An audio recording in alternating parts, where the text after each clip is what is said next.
Student, ये funds flow statement का जो है दूसरा वीडियो है। पहले वीडियो में हमने आपको जो है बताया था फंड्स क्या होता है, कौन कौन से अकाउंट उसमें मेंटेन किए जाते हैं, और जो है schedule of changes in working capital का फॉर्मेट भी उस वीडियो में प्रोवाइड कर दिया था। इस वीडियो में हम जो है दो आपके जो रिमेनिंग फॉर्मेट थे उनको प्रोवाइड कर रहे हैं। पहला इसमें हमने लिया है फंड फ्रॉम ऑपरेशन। इसका फॉर्मेट इस प्रकार है, पार्टिकुलर अमाउंट रुपीज़। सबसे पहले हम लोग नेट प्रॉफिट ले लेते हैं प्लस नॉन कैश एक्सपेंसेस में ऐड कर लेते हैं। नॉन कैश एक्सपेंसेस क्या होते हैं? वो एक्सपेंसेस जिसके ट्रांजैक्शन में जो है कैश ना तो आती हो ना जाती हो। पहला इसमें है डिप्रिसिएशन ऑन असेट्स पर जो डिप्रिसिएशन लगता है या डिप्रिसिएशन की जब आप एंट्री करते हैं तो उसमें कैश नहीं होता, एक तो ये ले लेंगे।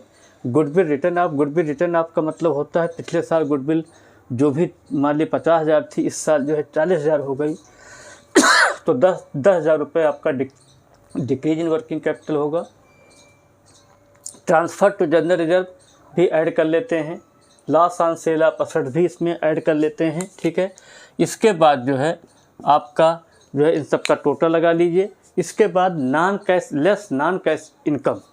इनकम क्या होती है? जिसमें कैश नहीं होती ट्रांजैक्शंस में। पहला इसमें profit on sale of assets, इसको हमने ब्रैकेट में बंद किया, ब्रैकेट मतलब माइनस की फिगर है।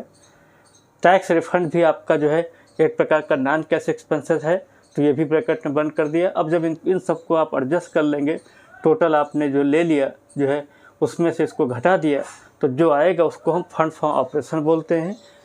तो फंड फ्रॉम ऑपरेशन में जो है आपका जो है इतनी ही चीज़ें ली जाती, इसके अलावा भी एक दो चीज़ें हो सकती, लेकिन मैक्सिमम चीज़ें यही है।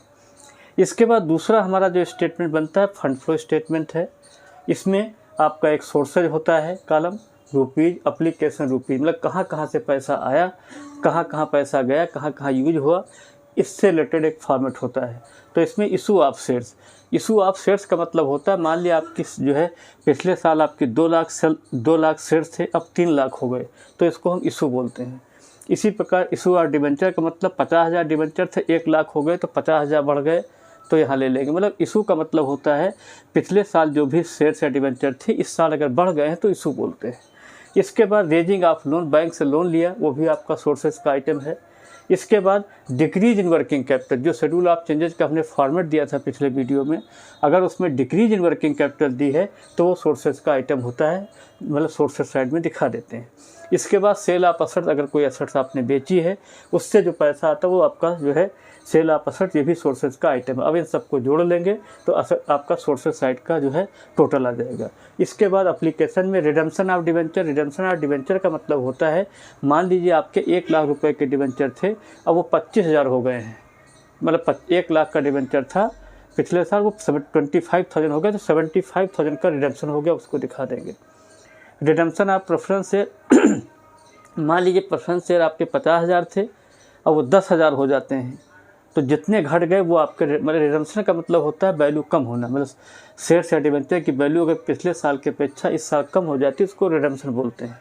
इसके बाद इंक्रीज इन वर्किंग कैपिटल, अगर वर्किंग कैपिटल इंक्रीज हुई है तो ये आपका एप्लीकेशन का आइटम है। और एक आइटम आपका होता है परचेज ऑफ एसेट्स, अगर आपने एसेट्स कोई परचेज की है तो उसको भी आप एप्लीकेशन साइड में दिखा देते हैं। और दूसरी सबसे बड़ी बात यह है कि सोर्सेस का टोटल और एप्लीकेशन का टोटल हमेशा बराबर होता है। अगर ये बराबर हो जाता है तो इसका मतलब आपका सवाल सही है, अगर इसमें कोई डिफरेंस तो सवाल आपका गलत है। नेक्स्ट वीडियो में हम आपको एक प्रॉब्लम आपको फंड फ्लो की दिखाएंगे।